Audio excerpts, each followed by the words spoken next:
तो dipole moment start किया था जुलाई बैच वालों। Got it? याद आया?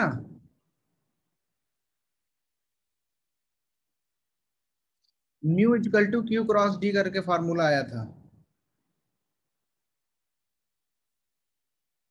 तो इसका एक डायरेक्ट फॉर्मूला बना देते हैं। Mu equal to Q into D formula था ये, मॉड क्यू इंटू डी। तो अभी हम लोग जो मॉड म्यू है या मैग्नीट्यूड जो निकालना है म्यू का सिर्फ, उसके लिए अगर बात करें बच्चों, तो हम क्या कर सकते हैं? चार्ज जो है उसको लिख लें,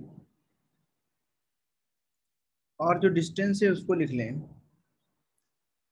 तो ये हमारा किस में आएगा? अगर एसआई यूनिट्स है तो कूलम मीटर में आएगा, और अगर हमको डिबाई में चाहिए तो इसको हम लिख लेंगे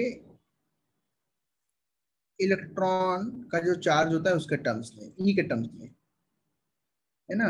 ई के टर्म्स में लिख लें।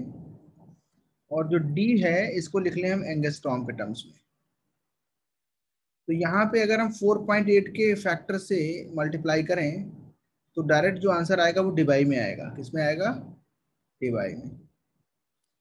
फॉर एग्जाम्पल इस पे क्वेश्चन कर देता हूँ मैं एक।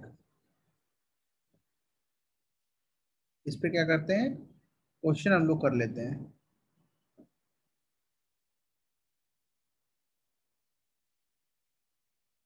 ठीक है, तो उसको तुम लोग जो है सॉल्व करोगे। एक रैंडम डेटा लेता हूँ। If if in A B molecule there is 50% charge separation and bond length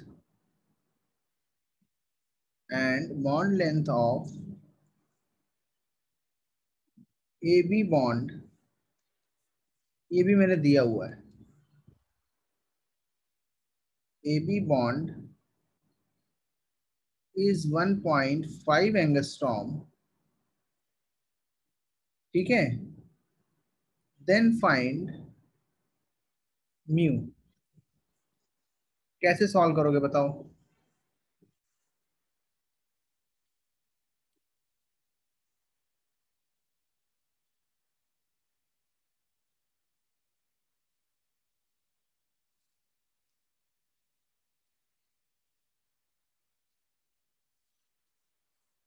बोलो आर्यन। सुनो, सबसे पहले हम देखेंगे ए और बी जो मॉलिक्यूल है इसमें एक सिंगल बॉन्ड दिख रहा है, और मुझे क्वेश्चन में बोला गया 50% चार्ज सेपरेशन है।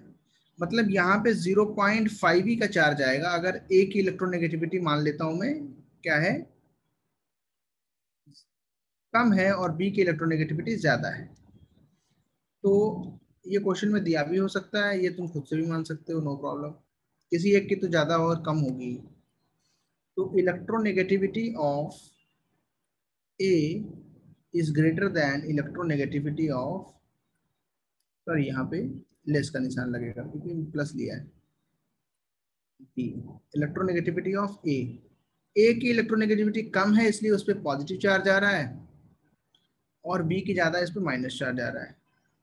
50% चार्ज सेपरेशन का मतलब क्या है कि जो बॉन्ड है वो कंप्लीटली जो है आयनाइज नहीं हो रहा है। अगर कंप्लीटली आयनाइज हो जाए तो इस पे +1 और इस पे -1 का चार्ज आएगा, 100% अगर चार्ज सेपरेशन हो रहा है। बट क्योंकि चार्ज सेपरेशन 50% है इसलिए एक के ऊपर 0.5 ही आ रहा है, एक के ऊपर -0.5 ही आ रहा है। एंड बॉन्ड लेंथ जो है डी की वैल्यू कितनी दी है, 1.5 एंगस्ट्रॉम। तो हमने जो फॉर्मूला बनाया है डायरेक्टली लगा देंगे, Q इंटू डी इंटू 4.8 इन डिवाई। Q की वैल्यू रखनी है E के टर्म्स में, E के टर्म्स में वैल्यू कितनी 0.5, और D जो है वो बॉन्ड लेंथ है वो कितना है 1.5 इंटू 4.8। और ये डायप्टर में आंसर आएगा डिवाई में। अगर इसको सॉल्व करोगे तो करके बताओ कितना आंसर आता है, कैलकुलेट करो। तो 0.5 इंटू 1.5 इंटू 4.8, तो 3.6 कितना आएगा, 3.6 डायप्टर। ठीक है, तो 0.5 से 4.8 को मल्टीप्लाई किया तो 2.4 आया। 2.4 इंटू 1.5 3.6 होता है ना। 24 और प्लस 12 करके आ जाएगा 36। तो एक डेसिमल लगा दिया तो 3.6 आ गया।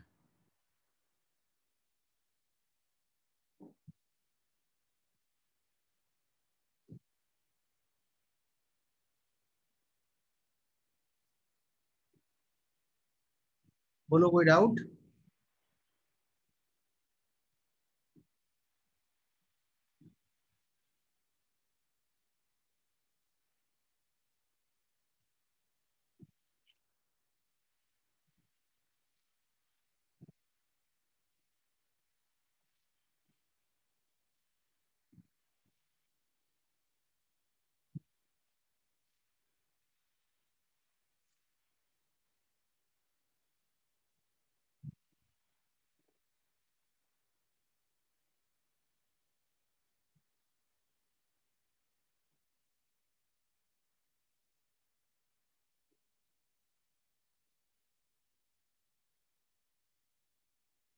हो जाएगा, आगे बढ़ते हैं।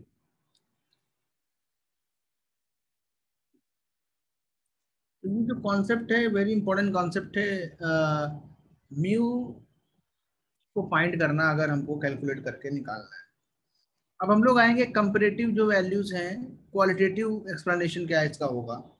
जो हमने कॉन्सेप्ट पढ़ा है अगर मैं इसको कंपैरिजन के अंदर यूज करूं डाइपोल मोमेंट में तो कैसे यूज होगा। देखो डाइपोल मोमेंट की जो डायरेक्शन होती है वो कैसे दिखाते हैं। म्यू जो है एक वेक्टर क्वांटिटी है। ऐसी क्वांटिटी है वेक्टर क्वांटिटी। अगर जो वेक्टर क्वांटिटी होती है तो उसमें क्या होता है, डायरेक्शन प्लस मैग्नीट्यूड भी होता है। तो मैग्नीट्यूड भी है एंड डायरेक्शन भी है। मैग्नीट्यूड प्लस डायरेक्शन दोनों है। अब म्यू की जो डायरेक्शन होगी वो कहाँ से कहाँ होगी, याद रखना डायरेक्शन हमेशा कहाँ होगा, less electronegative to more electronegative atom, to more electronegative atom, ये इसकी डायरेक्शन होगी। मतलब अगर मैं HCl में पूछूं कि डाइपोल मोमेंट की डायरेक्शन किधर होगी, तो इलेक्ट्रोनेगेटिविटी डिफरेंस है तो डाइपोल होगा जरूर। H लेस है और Cl ज्यादा, तो ये डायरेक्शन होगी डाइपोल की। This is the direction of dipole. अगर मैं पूछूं PCl में किधर होगी, तो थोड़ी सी थिकनेस बढ़ा दोगे क्या इंक की? क्या चीज। थिकनेस इंक की सर। अच्छा अभी बढ़ाता हूँ, रुको 1 मिनट। अभी सही है देखो। हाँ सर अब दिख रहा है। ओके, तो क्या लिखा हुआ है, mu is a vector quantity. इसमें क्या होता है, मैग्नीट्यूड होता है प्लस डायरेक्शन होती है। डायरेक्शन किधर होती है, less electronegative atom to more electronegative atom. जो बोला है वो लिख लो, है ना। तो अब यहाँ से देखो HCl में H से Cl, PCl में P से Cl, ऐसे NH में किधर से किधर होगी, H टू N होगी क्योंकि H लेस इलेक्ट्रोनेगेटिव है। तो ये डायरेक्शंस हैं, less electronegative to more electronegative.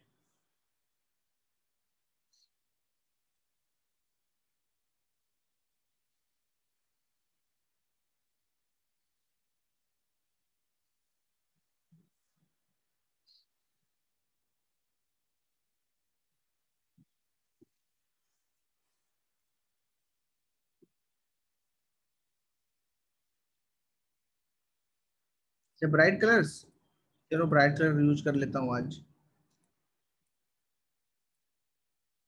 Sir white या येलो, ठीक है सर। व्हाइट जब PDF बनाएंगे ना तो व्हाइट नहीं आएगा, यस सर। ना येलो आएगा। अच्छे से। तो जल्दी से नोट कर लो भाई, किसी का कुछ बचा है तो बताएगा मुझे।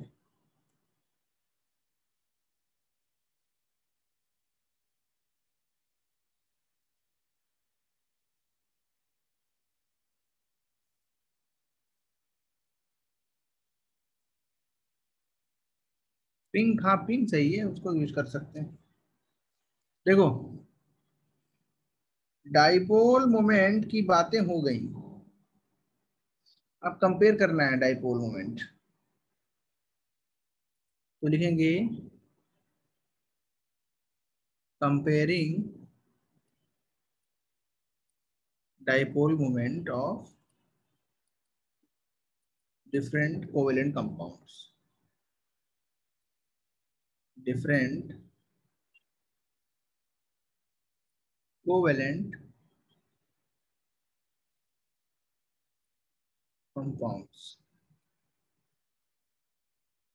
जैसे मैंने पहले ले लिया, सिमेट्रिकल कंपाउंड्स में ले लिया हमने BH2।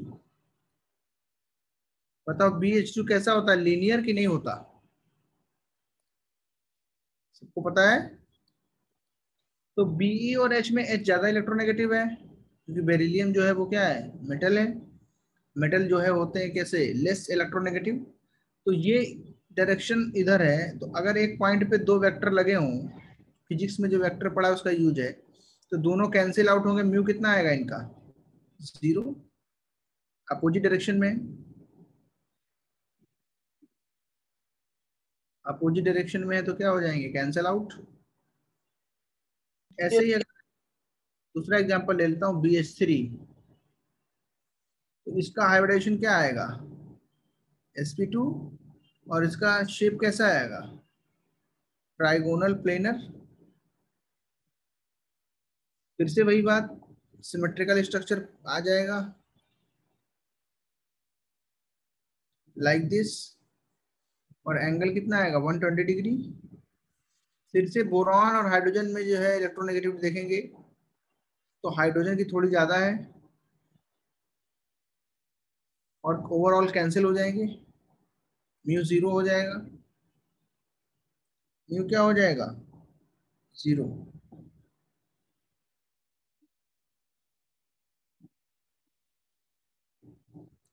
सिमेट्रिकल स्ट्रक्चर अगर है, सेम एटम्स अगर उसमें लगे हुए हैं, तो हमेशा याद रखना कि वो 0 ही आता है। तो ऐसे देख लेते हैं हम लोग CH4 का। तो कार्बन जो है इससे सिमेट्रिकल पोजीशन पे हाइड्रोजन लगे हुए हैं, sp3 टेट्राहेड्रल पोजीशन पे। तो ये वाला जो है ये बाहर आ रहा है, सॉरी अंदर जा रहा है, और ये वाला बाहर आ रहा है। ये डैश्ड वेज है और ये सॉलिड। तो ये कार्बन ज्यादा इलेक्ट्रोनेगेटिव है, ये दोनों का समेशन लेना है, इन दोनों का लेना है। इन दोनों के जो रिजल्टेंट वेक्टर्स आएंगे ऊपर वाले दोनों के, वो ऐसे नीचे आएंगे, और ये जो एक अंदर एक बाहर है, इनका भी रिजल्टेंट ऐसे आएगा। ये दोनों क्या हो जाएंगे, सेम सेम होंगे, इसलिए कैंसिल होकर के क्या आएगा, म्यू इसका 0।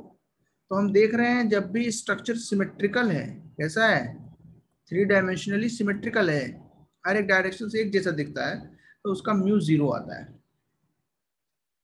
समझ रहे हो कि नहीं? भले ही बॉन्ड पोलर है, ये सारे बॉन्ड्स क्या है, पोलर, तो लिखेंगे bonds can be polar but a covalent molecule may be polar or non-polar, may be polar और नॉन पोलर। समझ में आ रहा है कि नहीं? अगर उसका जो डाइपोल मोमेंट है वो 0 हो गया, तो वो कैसा हो जाएगा, नॉन पोलर, है ना। तो अगर म्यू 0 है तो कैसा होगा, नॉन पोलर। और अगर म्यू नॉट 0 है तो वो कैसा होगा, पोलर। पोलर का मतलब क्या होता है बताओ, कोई बताएगा? जिसमें क्या होता है, चार्ज का सेपरेशन होता है, जिसमें पार्शियल चार्ज आते हैं। नॉन पोलर का क्या होता है, perfectly covalent, no charge separation. No charge separation. तो CCl4 तुम्हारे सामने अगर बनाऊं तो ऐसे आएगा। बताओ which is more electronegative in CCl4, carbon and Cl? Cl, क्योंकि Cl हेलोजन है, हेलोजन ज्यादा इलेक्ट्रोनेगेटिव होते हैं। Cl की इलेक्ट्रोनेगेटिविटी जो है वो कितनी है? 3.0। और कार्बन की इलेक्ट्रोनेगेटिविटी कितनी है? 2.5। याद नहीं रखना है, डायरेक्ट बता रहा हूँ।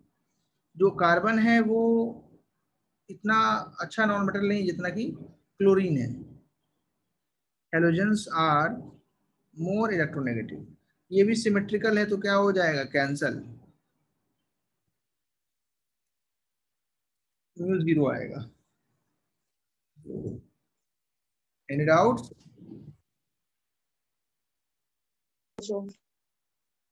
नोट करो। कोई भी इसमें डाउट है, कोई भी दिक्कत है तो पूछ लो। समझ में आ गया Sarvesh? Yes sir. Okay, good. Prem, तुम्हें समझ में आया? प्रेम, यस सर, थोड़ा थोड़ा समझिए। क्लास छोड़ा है क्या तुमने? क्लास नहीं छोड़ा है तो समझ में आना चाहिए प्रेम। हाँ सर समझ रहा, बस वापस से एक बार रिवाइज करना पड़ेगा। कहाँ मतलब पे, कहीं पे कुछ डाउट है नोट्स तो? नोट्स पढ़ने पड़ेंगे वापस। अच्छा, नहीं इसमें कुछ डाउट आया हो तो बताओ। नहीं नहीं। इसको रिवाइज करो, पिछला भी रिवाइज करो, ठीक है? और नॉन पोलर पोलर तुम्हें समझ में आना चाहिए। जैसे हमने बताया था तुमको शुरुआत में, जैसे ये कैसा है? एच एच बॉन्ड, पोलर की नॉन पोलर बताओ, बोलो, कोई बताएगा? क्योंकि इसमें क्या है, इलेक्ट्रोनेगेटिव डिफरेंस जीरो है, तो ये जो इसके इलेक्ट्रॉन पेयर है बॉन्डिंग वाले बीच में रहेंगे, इन पे चार्ज नहीं आएगा। लेकिन HCl कैसा हो जाता है? ये इसमें चार्ज सेपरेट होता है और इसलिए ये कैसा हो जाता है? पोलर। ये चीज मैंने बताई है ना। कोवेलेंट मॉलिक्यूल्स या कोवेलेंट कंपाउंड दो टाइप के होते हैं। कोई भी हमारे पास कोवेलेंट कंपाउंड होगा, ये लिखाया क्या प्रथम नोट्स में पहले? बोलो, लिखा हुआ है ये। एक पोलर होते हैं और एक कैसे होते हैं? Non polar. पोलर में क्या होगा, म्यू की वैल्यू जो होगी वो कैसी होगी? Non zero. और नॉन पोलर में जो होगा उसमें म्यू की वैल्यू क्या होगी? जीरो। तो भले ही बॉन्ड में चार्ज सेपरेशन हो, लेकिन ओवरऑल मॉलिक्यूल को वेक्टर से देखना पड़ेगा। जैसे यहाँ पे चार्ज सेपरेशन तो हो रहा है, लेकिन ओवरऑल जो म्यू के वेक्टर्स है ना वो क्या हो रहे हैं? कैंसल।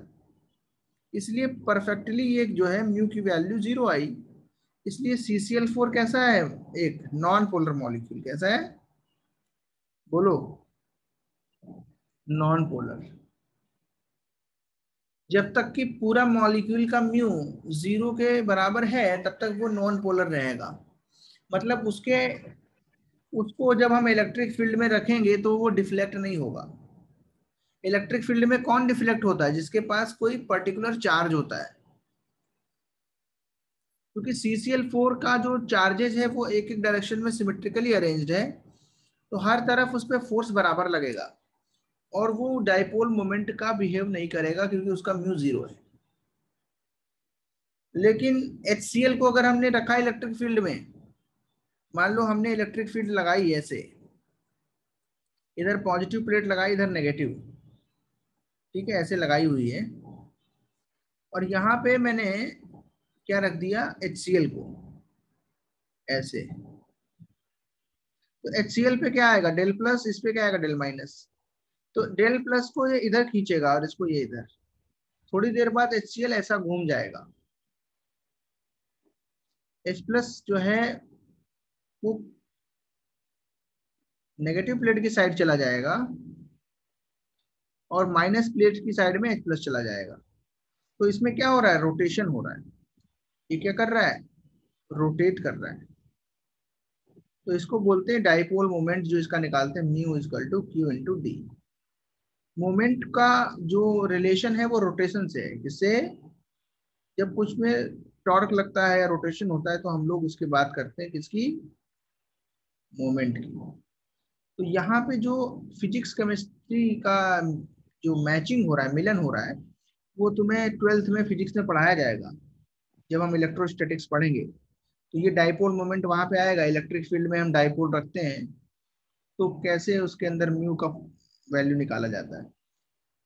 बट चूंकि केमिस्ट्री के अंदर क्या होता है, बहुत ही एटॉमिक लेवल पे बात हो रही है, माइक्रोस्कोपिक लेवल है, तो जो डाइपोल मोमेंट है, रोटेशन वगैरह, उसका फर्क पड़ता नहीं है। क्योंकि अगर हमारे पास कोई सोल्यूशन है, मान लो HCl का, तो उसमें इतने ज्यादा HCl मॉलिक्यूल्स होंगे कि रोटेशन का कोई इसमें इफेक्ट देखने को मिलेगा नहीं। और ना तो हम इसको इलेक्ट्रिक फील्ड में रखने जा रहे हैं, हमें तो काम है उसकी पोलरिटी का, कि उसके अंदर पोल्स है कि नहीं। क्योंकि अगर पोलर होगा तो वो पोलर सॉल्वेंट में डिजोल्व हो जाएगा। शुरू में बताया था ना, लाइक डिजोल्व्स लाइक। HCl इसलिए पानी में डिजोल्व हो जाता है, पानी में डालते हैं तो HCl क्या हो जाता है, डिजोल्व हो जाता है। तो लाइक डिजोल्व लाइक, ये हमें याद रखना है। तो नोट करें जल्दी से, कोवेलेंट कंपाउंड दो टाइप के होते हैं, पोलर और नॉन पोलर। पोलर वो होते हैं जिनके अंदर म्यू की वैल्यू क्या होती है, नॉन जीरो होती है। नॉन पोलर वो होते हैं जिनके अंदर म्यू की वैल्यू क्या होती है, जीरो। पोलर कहने का सिंपल सिग्निफिकेंस क्या है, चार्ज का सेपरेशन होगा। नॉन पोलर में ओवरऑल मॉलिक्यूल का म्यू जीरो होगा, भले ही चार्ज सेपरेशन हो।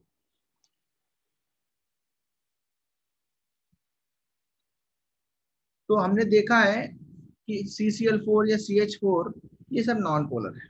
नेक्स्ट देख लो, PCl5 अगर लिया, बताओ पोलर होगा कि नॉन पोलर, बोलो बच्चों। PCl5 का हाइब्रिडेशन क्या है, कौन बताएगा, जल्दी से बताओ। और इसमें Cl लगाया,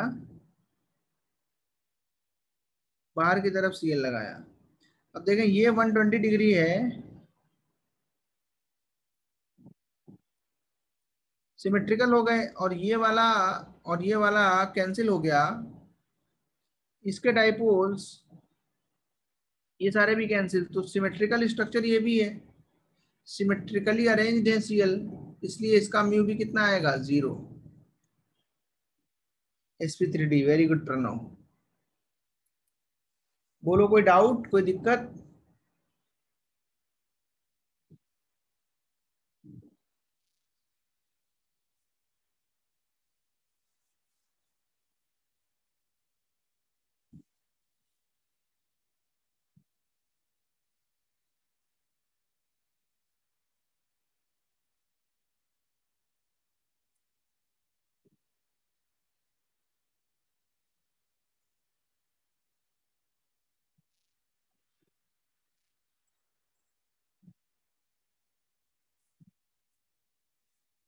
आगे बढ़े।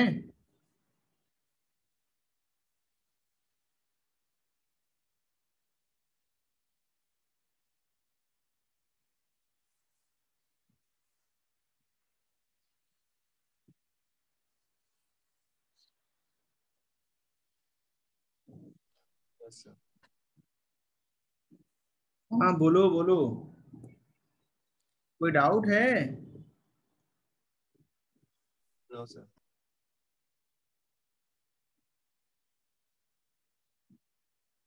Very good. अच्छा, अब हम लोग जैसे देख रहे हैं अमोनिया में, बताओ पोलर होगा कि नॉन पोलर,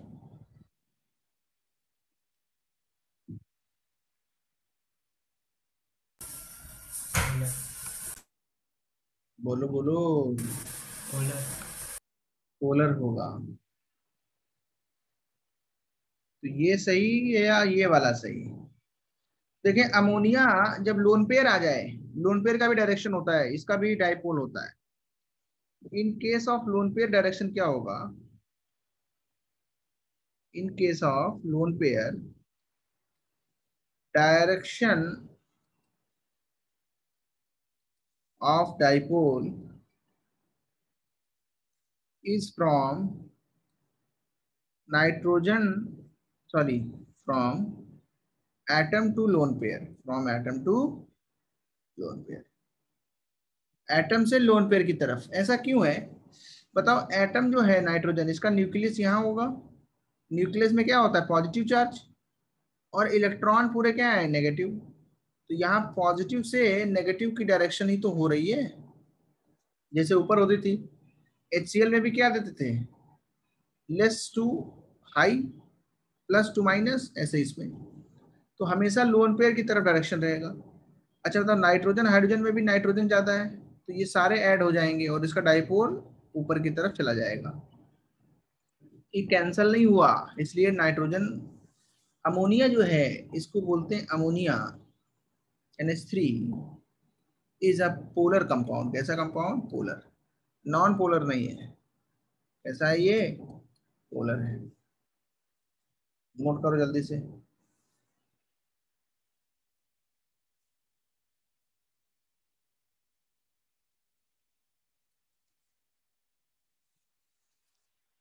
एनीथिंग रिमेनिंग?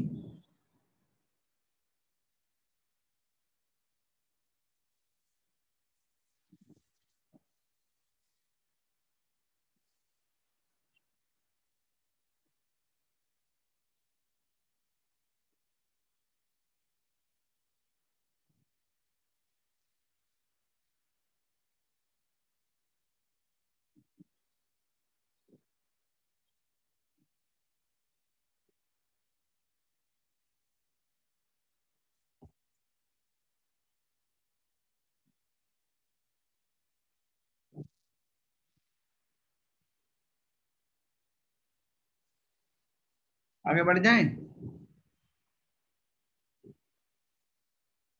अब देखो, compare mu of ammonia and NH3।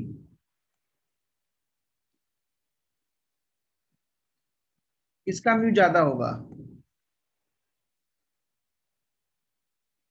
बोलो। अमोनिया का ज्यादा होगा या NH3 का ज्यादा होगा? NF3। क्यों?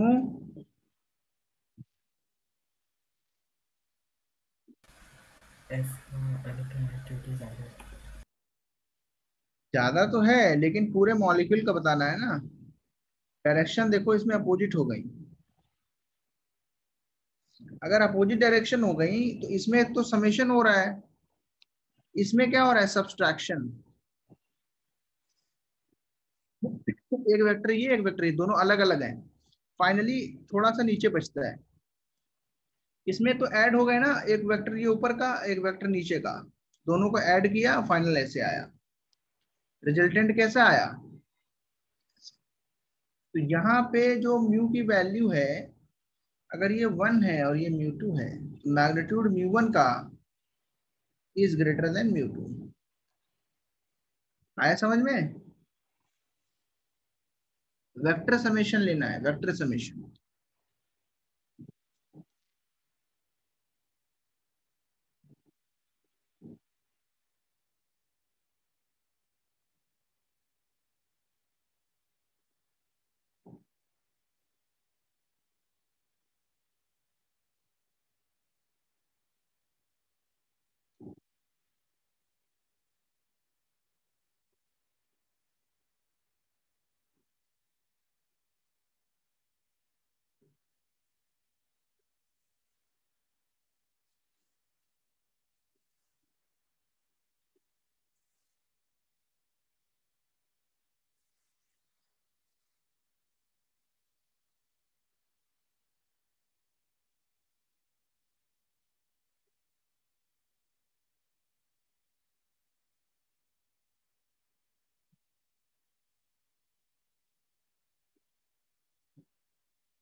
डन?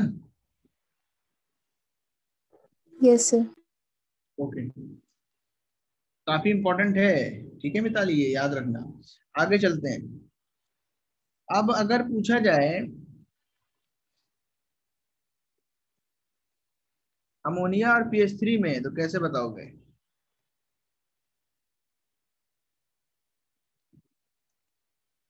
सेकंड क्वेश्चन है, नेक्स्ट सवाल।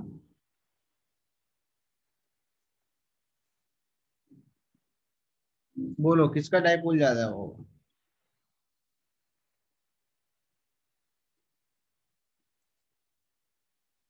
तो मैंने तुमको याद कराई थी इलेक्ट्रोनेगेटिविटी, वहां पे बोला भी था। क्या बोला था?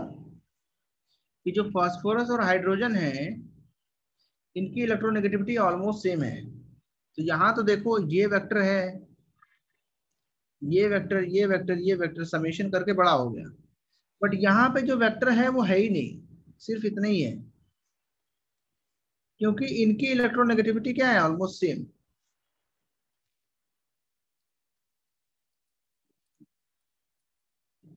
2.1।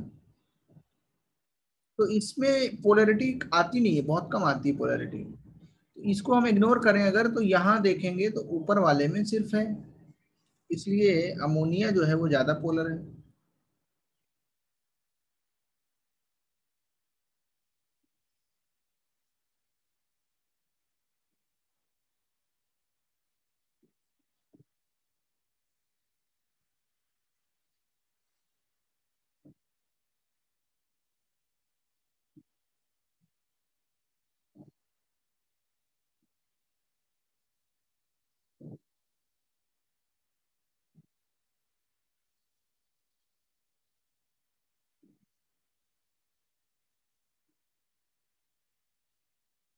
Got it?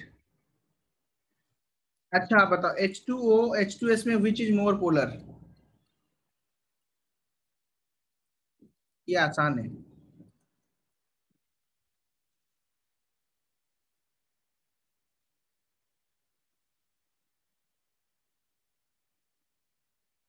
सर 1 मिनट ऊपर स्क्रॉल कर दीजिए।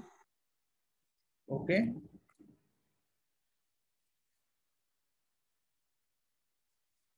Thank you sir done. Sir हो गया। हाँ, अब इसमें बताओ H2O and H2S which is more polar?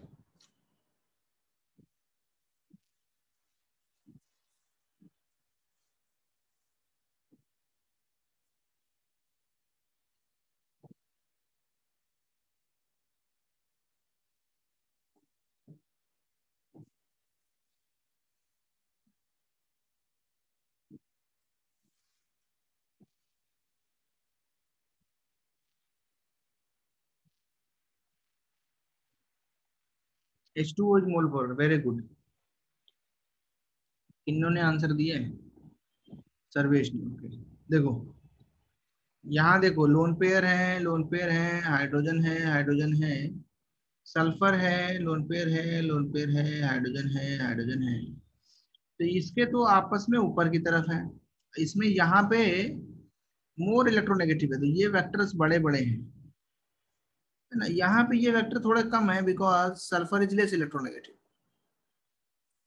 तो as oxygen is more electronegative, hence mu net of H2O will be, ये डायरेक्ट लिखो, is more than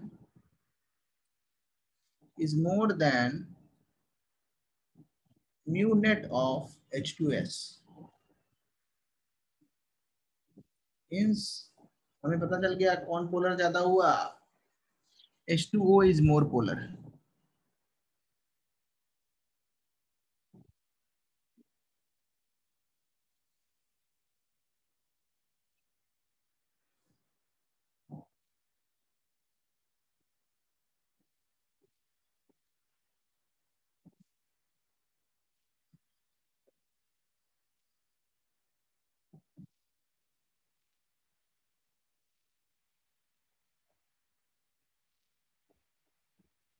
done.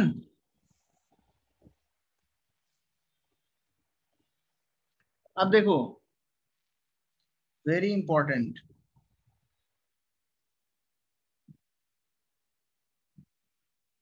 Compare dipole moment of CH3Cl, CH2Cl, CHCl3 and CCl4। ये सब chloro substituted मीथेन्स हैं। एक है, दो है, तीन है, ऐसे करके चार चार सब्स्टिट्यूशन। तो इनका ऑर्डर पूछ रहा है डाइपोल मोमेंट का, थोड़ा बताओ करके।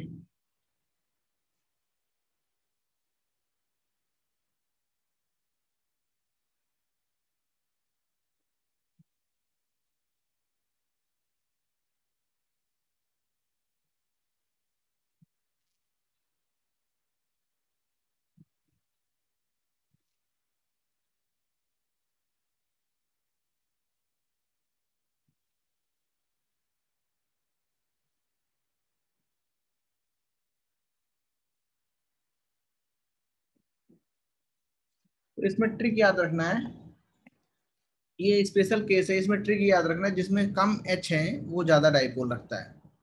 तो ऑर्डर जो आता है वो ये आता है। अभी इसको थोड़ा समझाऊंगा क्यों ऐसा आया, उसके पहले इसको नोट कर लो।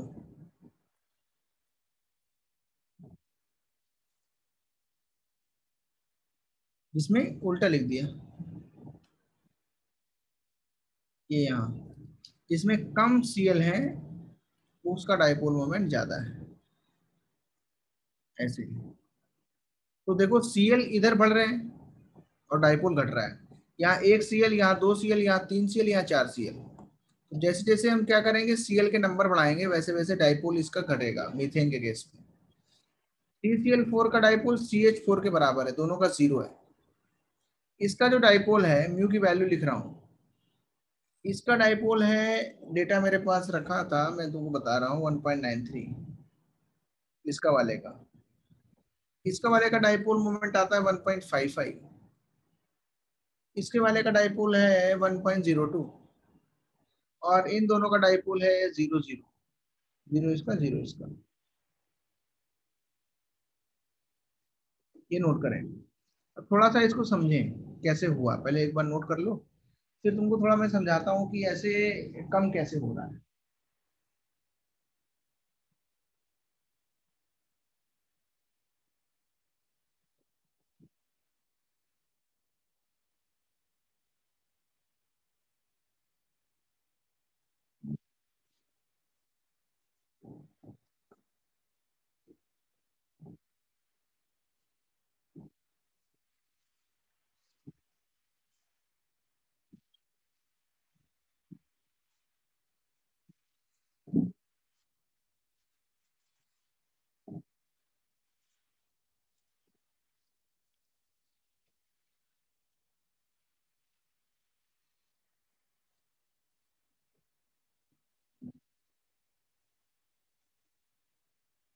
देखो पहले तो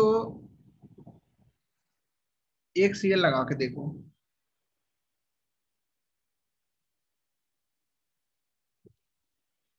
देखो ये वाला जो Cl है वो बाहर है, सॉरी अंदर है, और जो सॉलिड वाला Cl है ये बाहर है। ये मैंने एक बार कन्वेंशन तुमको बताया था। जो डैश्ड रहता है, डैश्ड ऐसे ऐसे वाला, ये इनवर्ट रहता है, और जो सॉलिड वेज रहता है ये आउटवर्ड रहता है। इतना याद रखना पड़ेगा, कन्वेंशन है IUPAC का। तो जो मैंने ऐसे बताया है ये डैश वाला है, मान लो। अब C से Cl में ऊपर जाएगा, ठीक है, C से H में इधर जाएगा, ऐसा। फिर C से H में इधर जाएगा और C से H में भी इधर जाएगा। तो ये दोनों का समेशन आएगा एक, और ये वाला जो है ये इसका समेशन, ये दोनों इस लाइन में आ जाएंगे प्लेन पे, और इनका समेशन ऊपर वाले से ऐड होगा। एक ऊपर है और एक नीचे से आ रहा है, ओवरऑल ऐड करके ये μ1 बना हमारा। मतलब इन तीनों का एडिशन हो रहा है इसमें, और फाइनली एक बड़ा सा म्यू हमारा बन रहा है, इसका नाम रखा हमने μ1। ये तो पहला वाला देख लिया। अब दूसरा देखो, जब दो Cl लगे हों तो देखो जैसे ही तुम सीएल लगाओगे ना तो डायरेक्शन चेंज हो जाएगी। देखो बताओ इससे कमी होगी कि म्यू में, कि या म्यू में इंक्रीमेंट होगा? बताओ म्यू में डिक्रीमेंट होगा या म्यू में इंक्रीमेंट होगा? क्योंकि अब सीएल ऊपर है ये वाला, लेकिन सीएल नीचे है। तो बताओ इंक्रीमेंट हुआ कि डिक्रीमेंट? बोलो। तो म्यू टू जो होगा ये लेस देन होगा म्यू वन से, इतना पता चल गया। फिर जैसे ही तुम तीसरा सीएल जोड़ोगे वैसे ही क्या होगा, ये एक सीएल नीचे लगाना पड़ेगा ऐसे, ये वाला। और एक सीएल जो है वो हमारा कौन सा वाला है? यहाँ पे एच लगा, ये अंदर है ये बाहर। देखिए इस सीएल में भी ऐसे है, इस हाइड्रोजन में ऐसे है। तो इन दोनों का तो जो रिजल्टेंट है वो यहाँ पे आएगा, लेकिन सीएल और एच का रिजल्टेंट जो है वो पीछे ही आएगा ऐसे। तो फिर से क्या होगा, कम हो जाएगा। तो mu three is greater than mu two is greater than mu one. और फोर्थ नंबर पे जब सीसीएल फोर लगाओगे बच्चों तो कितना आएगा बोलो, कौन बताएगा? बोलो, हाउ मच? 0. जीरो आएगा ना। तो म्यू फोर जो है वो तो जीरो है, और इनकी कुछ वैल्यूज हैं। तो फाइनली क्या समझ में आया कि म्यू वन सबसे बड़ा है और सबसे छोटा है म्यू फोर। तो ट्रिक क्या याद रखते हैं, जितने नंबर ऑफ इस पर्टिकुलर क्वेश्चन में, जब हमारे सामने ये एग्जाम में आ जाता है, हम कैसे याद रखते हैं, जितने कम सीएल है उतना ज्यादा डाइपोल है, जितने ज्यादा सीएल है उतना कम डाइपोल है।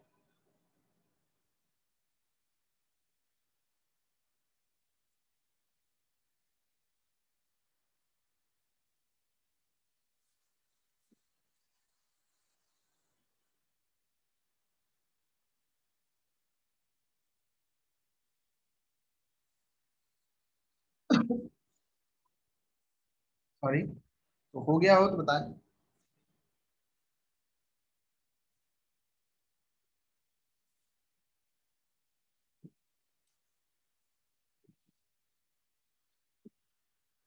नोट कर रहे हो ना? Yes sir. सर नीचे स्क्रॉल करिए ना थोड़ा। ओके।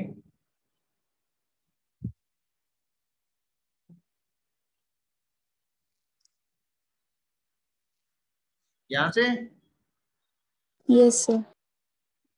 क्या हो गया, चला गया।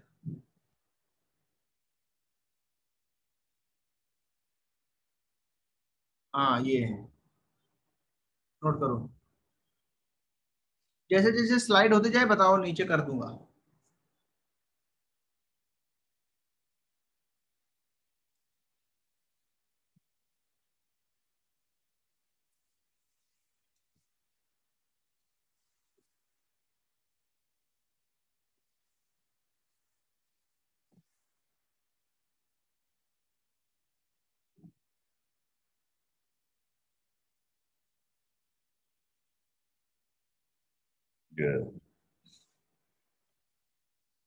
डन।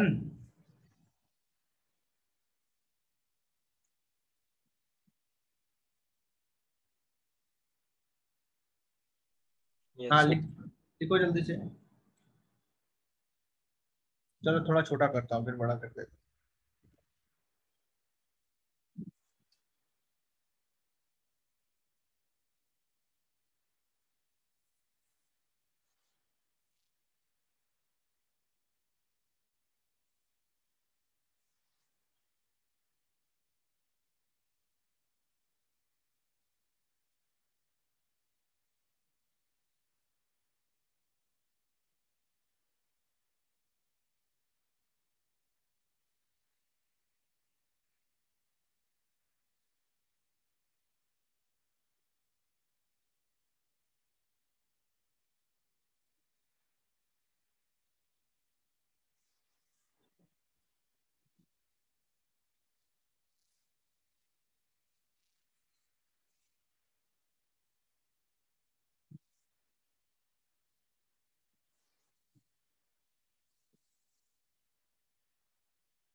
हो गया फाइनली? Yes sir. ओके, अब देखें कुछ डाइपोल मोमेंट्स के ट्रेंड जो हैं वो थोड़े से प्रेडिक्ट करना टफ हो जाता है, तो उनको तुम्हें याद रख लेना है, उनको भी मैं बताऊंगा।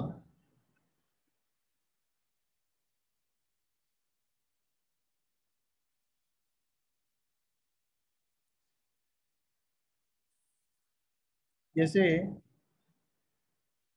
H2O, HF, अगर इनका क्वेश्चन आ गया तो कैसे करोगे बताओ? तो सबसे जो ज्यादा होगा वो H2O का होगा। इसमें लोन पेयर्स दो होते हैं और H और ऑक्सीजन में इलेक्ट्रोनेगेटिविटी डिफरेंस ज्यादा है, इसलिए ये होता है। HF में H2O से थोड़ा कम होता है। अमोनिया और NF3 में अमोनिया का ज्यादा आज कराया है, तो ये याद रखना डायपोल मोमेंट का ट्रेंड इसके अंदर। ये बहुत ही कॉमन सवाल है जो कि डायपोल मोमेंट का पूछा जाता है। तो चूंकि ये वैल्यू बेस्ड है, इसमें वैल्यू चाहिए बहुत करेक्टली बताने के लिए, तो वो वैल्यूज तो दी नहीं रहेंगी तुम्हें, सिर्फ इन दोनों का कंपेयर कर सकते हो और H2O अमोनिया कंपेयर कर सकते हो। HF का बीच में होता है, ये तुम्हें याद रखना है डायरेक्टली, तो ये याद करने वाला है। नेक्स्ट है, अब तुमको पूछ दिया मैंने CH3Cl और CH3F में किसका डायपोल मोमेंट ज्यादा होगा?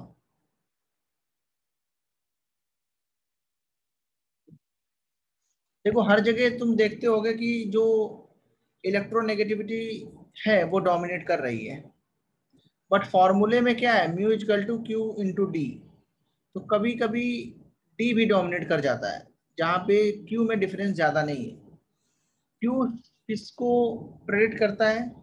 क्यू इलेक्ट्रोनेगेटिविटी को बताता है, और डी जो है ये बॉन्ड लेंथ के बारे में बता रहा है। इलेक्ट्रोनेगेटिविटी में डिफरेंस ज्यादा होगा, डेल्टा ई एन जितना ज्यादा होगा क्यू की वैल्यू उतनी बड़ी होगी, ठीक है, और बॉन्ड लेंथ जितना ज्यादा होगा डी की वैल्यू उतनी बड़ी होगी।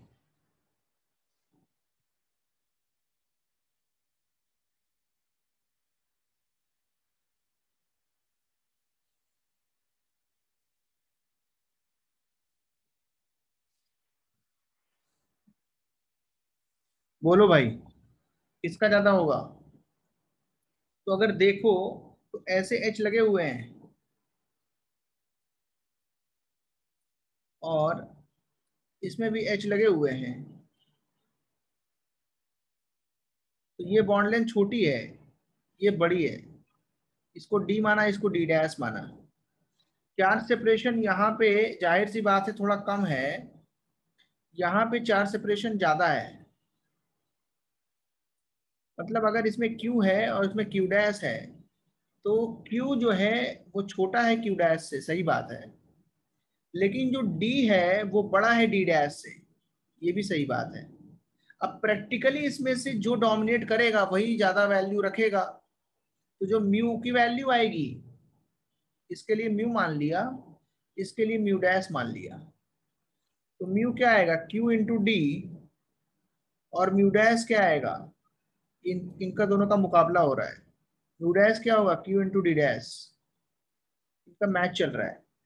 तो यहाँ पे Q और D अगर देखें तो डोमिनेट कौन कर रहा है? इसके अंदर D जो है ये वैल्यू डोमिनेट कर जाती है, इसका D इतना बाहरी है कि ये जो Q डैश बड़ा है इससे डोमिनेट कर जाता है, और फाइनली जो म्यू की वैल्यू है वो म्यू डैश से ज्यादा आती है। एंड हमको याद रखना है इसलिए कि CH3Cl का डायपोल मोमेंट ज्यादा है। बाकी जगह अगर कंपेयर करोगे तो फिर सिमिलर ट्रेंड आता है, उसमें कोई गलती नहीं है, उसमें इलेक्ट्रोनेगेटिविटी ही डोमिनेट करती है और वो करेक्ट आता है। सिर्फ यहाँ पे एक्सेप्शन है। बोलो समझ आ रहा है कि नहीं आ रहा है, कि ज्यादा टफ है ये? अभी बोल दो, ज्यादा टफ है क्या? क्योंकि इसमें प्रैक्टिकल डेटा का भी यूज है, इसलिए याद करना पड़ेगा।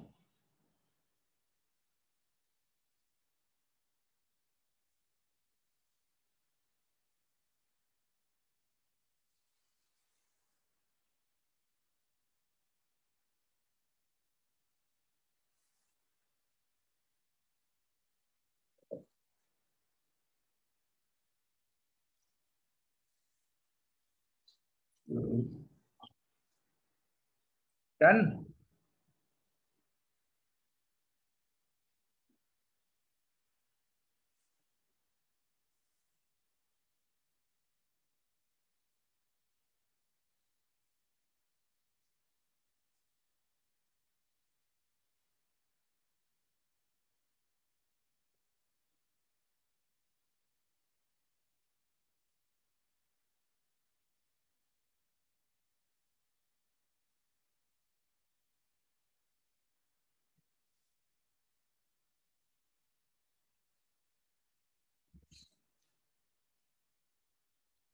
याद कर लिया? तुम्हारे हिसाब से किसको ज्यादा होना चाहिए था जितना अभी तक पढ़ा है उसके अकॉर्डिंग? CH3F और CH3Cl, बोलो ईशान। तुम बताओ श्रीशैल, किसका ज्यादा होना चाहिए?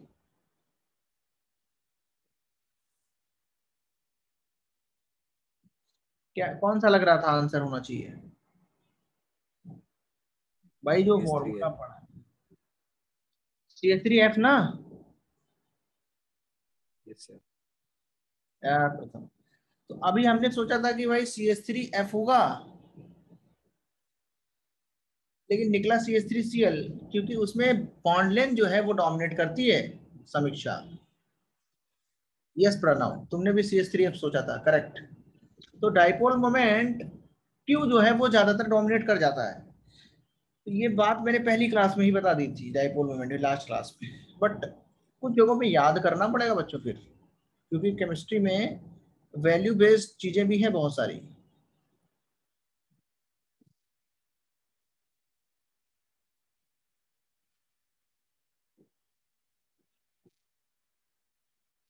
नहीं, यहाँ पे बॉन्ड लेंथ तो F का ही छोटा है बच्चे। प्रणव सुनो, बॉन्ड लेंथ CF छोटी है, देखो D डैश इज लेस, लेकिन CCl में D की वैल्यू बड़ी है, क्योंकि क्लोरीन का एटम का साइज बड़ा है। क्लोरीन एटम का साइज बड़ा है, और जो F का साइज है वो बहुत छोटा है। तो ये D डैश छोटा ही है, इसमें कोई गलत बात नहीं है, तुमने गलत नहीं सोचा।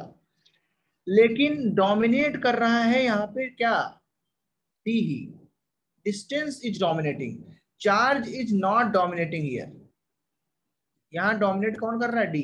चार्ज में जो डिफरेंस है वो लगभग क्या है? ज्यादा नहीं है उतना, लेकिन जो D में डिफरेंस है वो काफी ज्यादा है। This is dominating, this is dominating, not dominating in this particular case. तो जो डोमिनेट करेगा उससे आंसर आएगा बच्चों। बोलो कोई दिक्कत?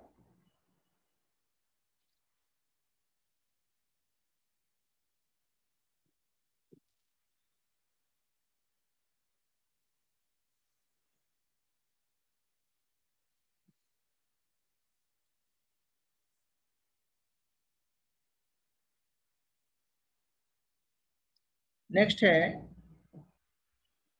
Dipole moment of benzene and it's compounds.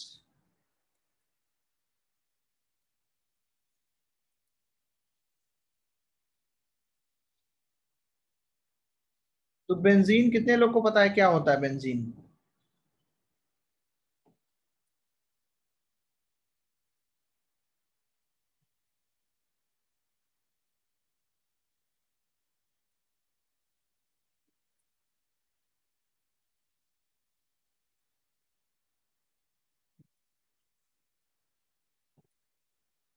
ये है बेंजीन C6H6।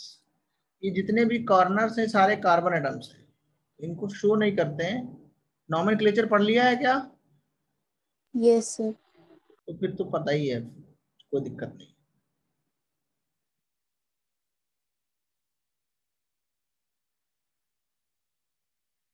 बताओ सारे कार्बन कौन से वाले हैं? बोलो। sp2 है कि नहीं है? तो इनका तो डाइपोल होगा नहीं, क्योंकि इलेक्ट्रोनेगेटिविटी सेम है। जब कार्बन sp2 है तो कोई भी इलेक्ट्रोनेगेटिविटी का डिफरेंस नहीं है, मतलब सेम कार्बन है ना, सिमिलर कार्बन है ना, तो कार्बन और H में इलेक्ट्रोनेगेटिविटी डिफरेंस होता है तो नीचे आएगा इसका डाइपोल। ऐसे इसका भी नीचे आएगा अंदर की तरफ, ये इसके डाइपोल्स के एरो हैं। लेकिन तुम देख रहे होगे ये सामने पड़ रहा है तो ये इसको कैंसिल कर देगा, ये सामने अपने कैंसिल कर देगा। बताओ सारे डाइपोल तो कैंसिल हो गए तो म्यू क्या आएगा, 0। इसलिए benzene is a non polar compound. कैसा कंपाउंड, नॉन पोलर। मतलब बेंजीन को पानी में घोल नहीं सकते क्योंकि वो कैसा है, नॉन पोलर। जैसे हम लोग ऑयल को, पेट्रोल को पानी में नहीं घोल पाते हैं, डिटॉल नहीं कर पाते हैं, वैसे ही बेंजीन को भी नहीं कर पाओगे।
गॉट इट,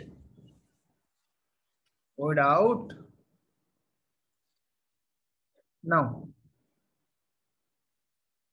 बताओ, ये है फिनॉल, इसका यूज घरों में भी करते हैं। एक्चुअल में ये नहीं होता है, थोड़ा सा दूसरा इसका कंपाउंड होते हैं और बस उसमें फिनॉल भी रहता है, क्लीनिंग के लिए करते हैं। लाइजॉल है, बहुत सारे प्रोडक्ट्स आते हैं फिनॉल कंटेनिंग, सबने देखा होगा। तो बताओ ये पोलर होगा क्या, क्या पानी में घोल पाते हो फ्लोर क्लीनिंग एजेंट्स को जिनसे पोछा लगाते हैं, बोलो जल्दी। नहीं पता, नो प्रॉब्लम। नहीं पता है तो कोई दिक्कत नहीं है, यहाँ 2 लोन पेयर है ना, यहाँ पे लोन पेयर भी तो है बच्चों। ओवरऑल क्या है ये, पोलर। कैसा है, म्यू नॉट 0, इसलिए कैसा आएगा ये, polar. Dissolved in water, dissolved in, बहुत इंपॉर्टेंट है, डायरेक्ट सवाल आएगा एग्जाम में से। बताओ ये पोलर और नॉन पोलर, पोलर और नॉन पोलर,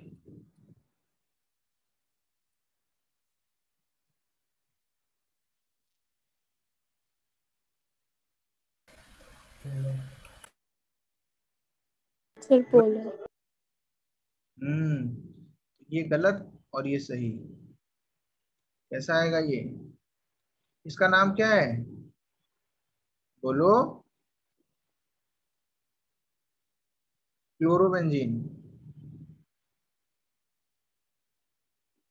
यहां देखो, बताओ इसका म्यू 0 और नॉन 0।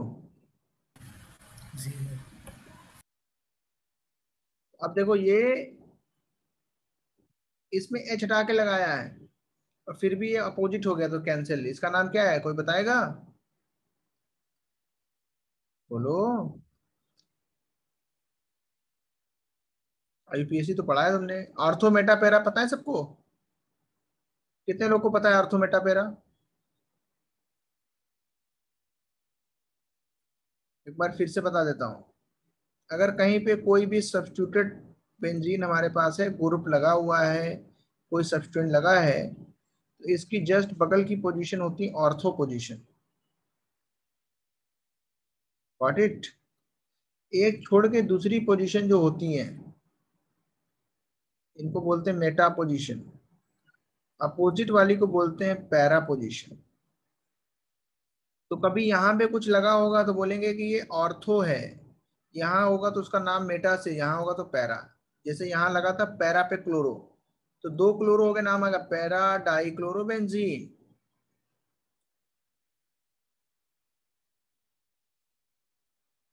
ये रेगुलर हेक्सागन है। कैसा हेक्सागन होता है बेंजीन?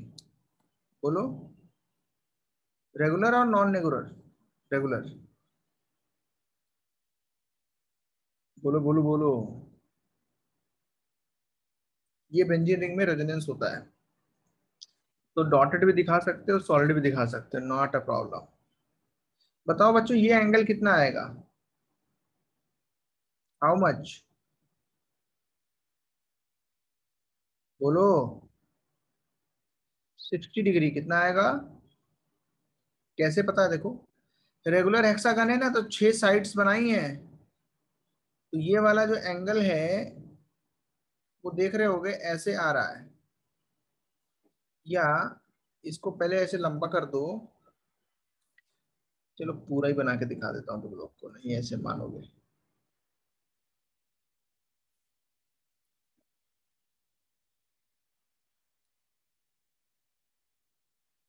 ये देखो, तो ये ऐसे मिलाओ, ऐसे मिलाओ, ऐसे मिलाओ, तो ये एंगल 6 भागों में बट रहा है।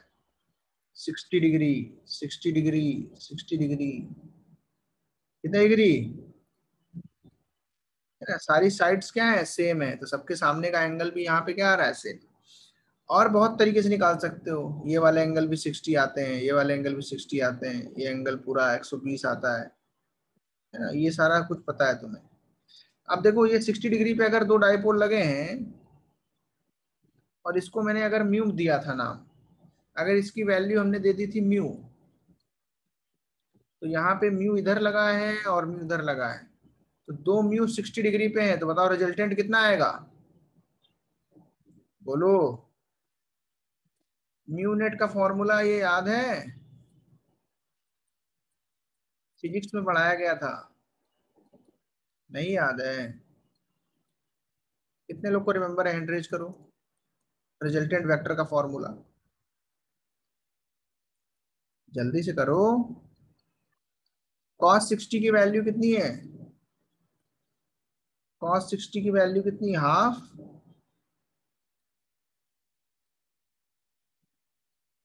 कट गया। 3 म्यू स्क्वायर कितना आया? √3 ऑफ म्यू। क्या इसका आंसर √3 म्यू आएगा? यस। इसका म्यू नेट कितना है? √3 of the mu, where mu is the dipole moment of chlorobenzene. क्या ये समझ में आ रहा है? क्या ज्यादा तो नहीं हो रहा है? बोलो Naveen, Panvel and Digvijay and Asmi and Prachi.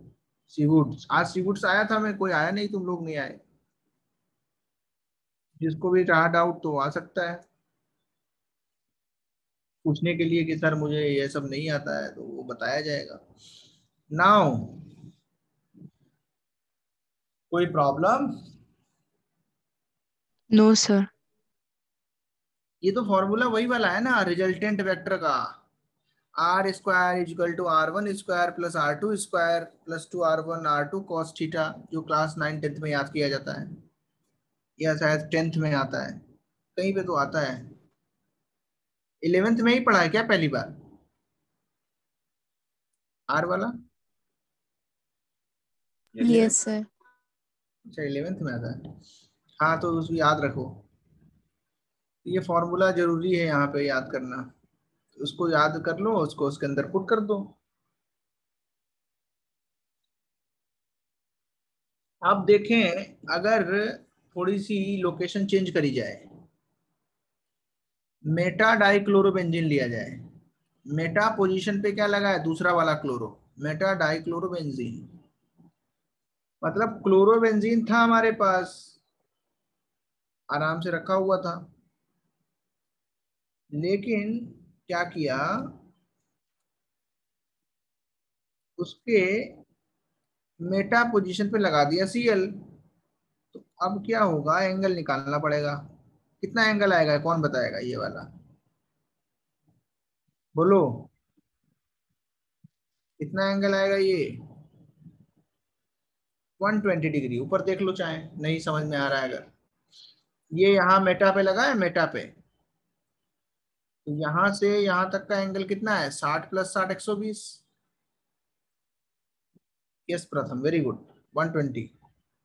तो 120 पे आया, तो हमने फिजिक्स में पढ़ा है कि अगर दो वेक्टर जिनका मैग्नीट्यूड सेम हो और वो लगे हो 120 पे, तो उनका आंसर कितना आता है रिजल्टेंट का, बोलो, म्यू आता है। कितने लोग को पता है ये बात, जिनको नहीं पता है वो फॉर्मूले में रखेंगे, फिर क्या करेंगे फिर, 2 μ² cos 120, तो 2 μ² + 2 μ² cos 120 होता है -½ यहाँ सॉल्व करके आएगा, μ² बचेगा, अंदर कट पिट जाएगा, मतलब सब्सट्रैक्ट होगा, देन μ0 = μ। क्या ये सब फिजिक्स में पढ़ा है, तो भाई ये आंसर हमारा आया कि भाई मेटा डाइक्लोरोबेंजीन का μ0 कितना आता है, म्यू के बराबर आता है। नोट करो जल्दी से जो भी बचा हुआ है इसमें, ऊपर दिखाऊं क्या, ऊपर बोलो, दिग्विजय क्लास में हो क्या तुम, एंड शिवम,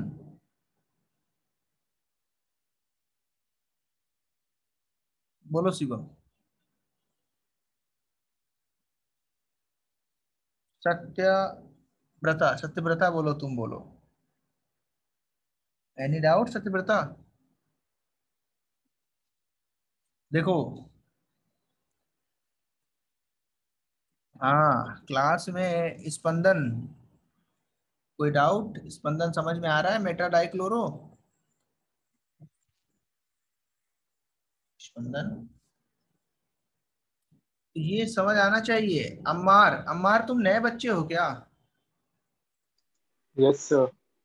अच्छा, कब से ज्वाइन किया अम्मार तुमने, 1 वीक हो गया, मंडे से किया था। केमिस्ट्री का तो लगता है पहला लेक्चर है तुम्हारा कि मैंने, नहीं सर, ये आपका सेकंड लेक्चर है शायद। अच्छा अच्छा चलो ठीक है, तो ध्यान से पढ़ो, अगर तुम्हारा डाउट्स हाँ वगैरह रहेगा तो हाँ। सेंटर पे जो भी टीचर आता है उससे मिल लिया करो, हाँ उनसे सर। पूछना कैसे पढ़ना है, हाँ। पीछे वाला। अच्छा, और तो ये मेटाडाइक्लोरोबेंजीन हो गया। नाउ अब हमारे पास पोजीशन बची है पैरा, और उसको मैंने पहले ही बता दिया था, यहाँ पे देखो ये है पैरा डाइक्लोरोबेंजीन, इसका बेचारे का तो μ0 होता ही है। तो कभी कभी ऐसे क्वेश्चंस आते हैं, compare dipole moments of ortho Meta and para dichloro benzenes. तो अब कैसे भी μ1 μ2 करके दे सकते हैं, बट तुमने जो अभी सीखा है उससे तो डायरेक्ट पता है, सबसे ज्यादा वैल्यू आर्थो वाली की आती है, ऑर्थो डाइक्लोरोबेंजीन इसका मैक्सिमम होगा, मेटा डाइक्लोरो का मीडियम होगा, मेटा डाइक्लोरोबेंजीन ये है ऑर्थो डाइक्लोरोबेंजीन, नीचे उसके मैं डायग्राम्स बना दे रहा हूँ, उनके जो स्ट्रक्चर से मैं बना रहा हूँ, मेटा डाइक्लोरो का बच्चों like this, and para dichloro benzene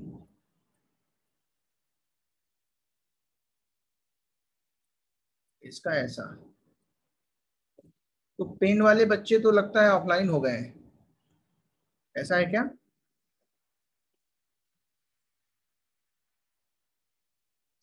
हाँ, ऐसे पेन का नहीं दिखता है कोई, उनको लगता है ऑफलाइन क्लास होने लगा है। एकदम से जो है संख्या घट गई, देख रहा हूँ मैं कुछ दिनों से, क्योंकि मेडिकल में भी कुछ चले गए ना, 5-6 पेन वाले भी आई थिंक 8-10 तो रहे होंगे, तो उनकी भी यहाँ पे नंबर्स नहीं है। तो याद रखें ये डाइपोल मोमेंट होता है।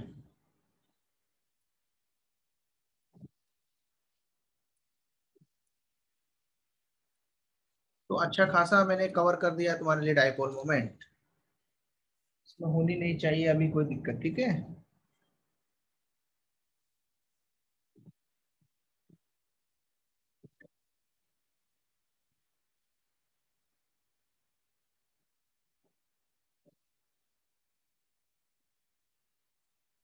चलो अब 10 मिनट में कुछ सवाल कर लेते हैं, नेक्स्ट क्लास में मॉलिक्यूलर ऑर्बिटल थ्योरी स्टार्ट करूंगा मैं।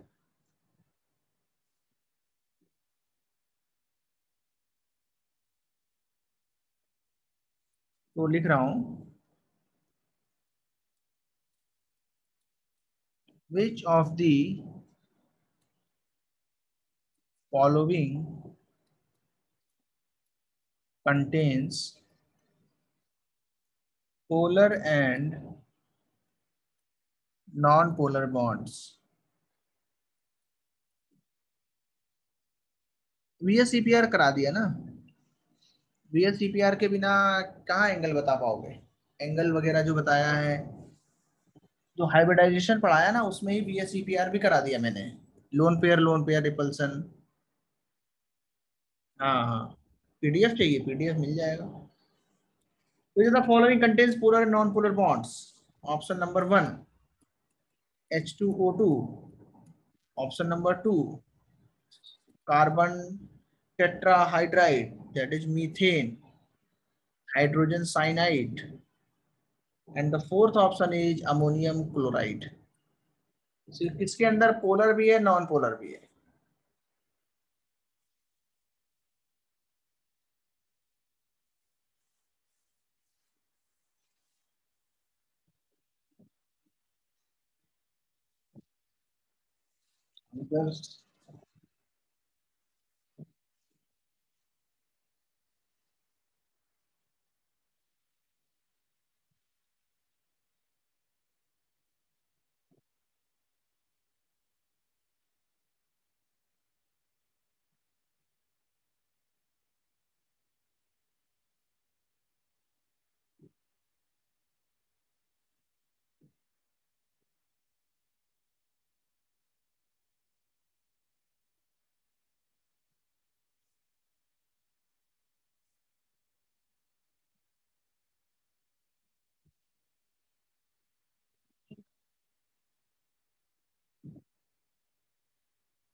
What is the answer? Structure बनाओ तो, स्ट्रक्चर नहीं बनाया। H2O2 का स्ट्रक्चर कैसा होता है, अभी तक बनवाया क्या? इसका स्ट्रक्चर होता है ओपन बुक स्ट्रक्चर। कैसा होता है? खुली किताब, open book structure. Open book मतलब खुली किताब, ठीक है। ऑक्सीजन ऑक्सीजन ऐसे रहते हैं, और हाइड्रोजन जो है क्योंकि बेंट शेप है, ऐसे और ऐसे रहता है, यहाँ लोन पेयर, यहाँ लोन पेयर, यहाँ लोन पेयर, यहाँ लोन पेयर। तो ओपन बुक स्ट्रक्चर इसका आता है। मान लो कोई हमारी बुक है और वो इस तरीके से खुली हुई है, ऐसे, ठीक है। जितना भी दिख रहा है उससे समझ लो। यहाँ पे अगर ऑक्सीजन लगे हैं, ये अपना हाइड्रोजन रहेगा और यहाँ पे हाइड्रोजन रहेगा। ये खुली किताब होती है, ओपन बुक स्ट्रक्चर। तो यहां देख रहे हैं this bond is non polar. कैसा है ये? नॉन पोलर, क्योंकि ऑक्सीजन ऑक्सीजन सेम इलेक्ट्रोनेगेटिविटी वाले। और ये वाला जो बॉन्ड है OH OH बॉन्ड, ये बॉन्ड कैसा है? पोलर। ये बॉन्ड कैसा है? पोलर। तो पहला आंसर जो है वो सही हो गया। पोलर बॉन्ड्स भी है, नॉन पोलर बॉन्ड्स भी है। CH4 बच्चों कैसा है? Non polar. इसमें सिर्फ नॉन पोलर बॉन्ड्स हैं। नहीं, बॉन्ड्स पूछ रहा है, स्ट्रक्चर नहीं बच्चे, देख ध्यान दो। इसमें सारे पोलर हैं। सारे बॉन्ड्स कैसे हैं? पोलर। HCl में भी देखो सारे बॉन्ड्स पोलर हैं। NH4Cl में भी सारे बॉन्ड्स पोलर हैं। ठीक है, NH4Cl में भी कैसे हैं सारे बॉन्ड्स? पोलर। तो अभी बचा आंसर कौन सा फिर? फर्स्ट। काफी बढ़िया सवाल है, इसको नोट करें जल्दी से। दिख रहा है तुम्हें प्रथम सही से? Yes sir.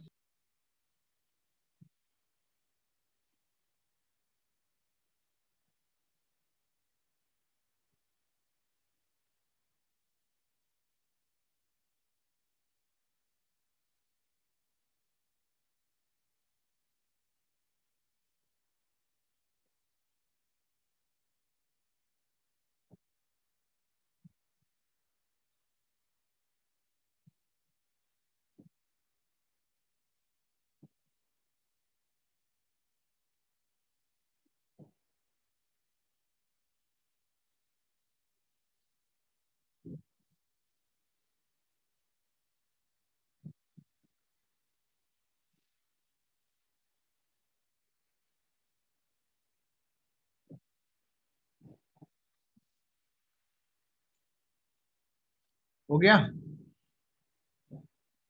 Done.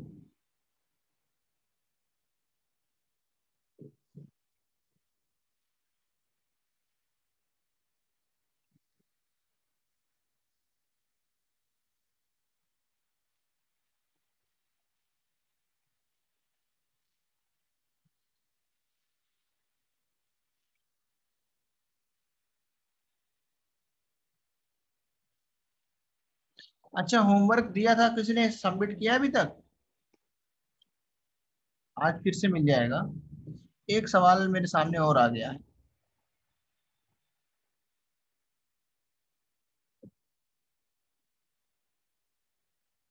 PbCl4, BF3 और SnCl2, इसमें बताओ which is polar which is non polar. और कार्बन डाइसल्फाइड भी। ऐसे सवाल एग्जाम में आते हैं, विच one is polar which one is non polar. Options बना के रखते हैं उसका वो लोग। तो भाई देखना है तुम्हें और आराम से आंसर देना है, नो प्रॉब्लम, टाइम थोड़ा ले सकते हो।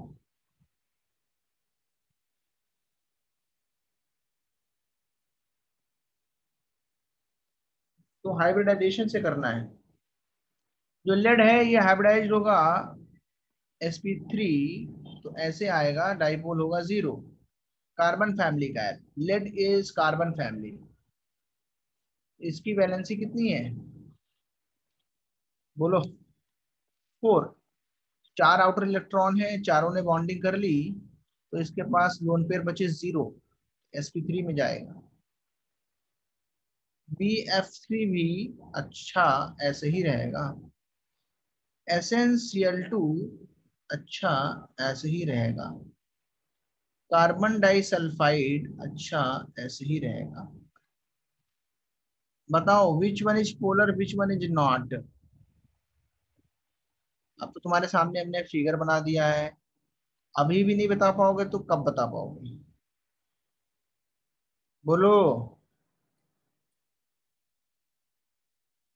कितने लोग बता लेंगे बताओ? अरे बोलो तब तो फाइनल एग्जाम में करोगे, ऐसे ही कर दो। प्रैक्टिस जरूरी है ना। प्रणव समझ में आ रहा है? बोलो मिताली, ऐसे किया था? यस सर समझ में। गुड।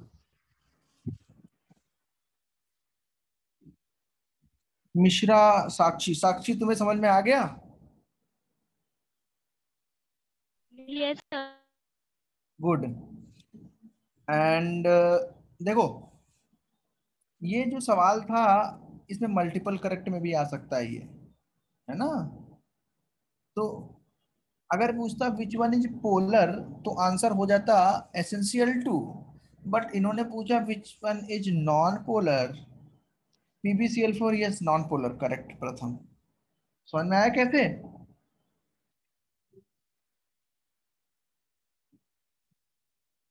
Okay good Shrishail. तो इसको नोट कर लो, नेक्स्ट क्लास में हम लोग कंटिन्यू कर लेंगे। देखो इसमें दो चार बच्चे भाग गए हैं हमको लगता है। BF3 is non polar, yes Pratham correct.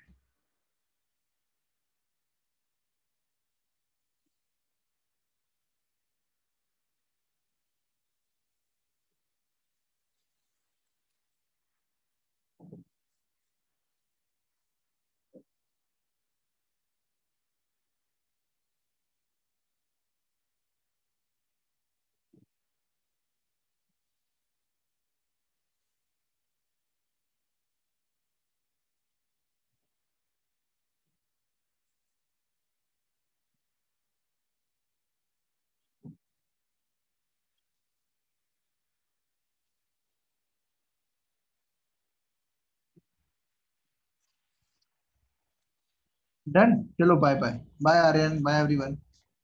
तो मैं भेज दूं इसको फिर नोट्स को? Yes sir. हाँ चलो ठीक है, बाय बाय।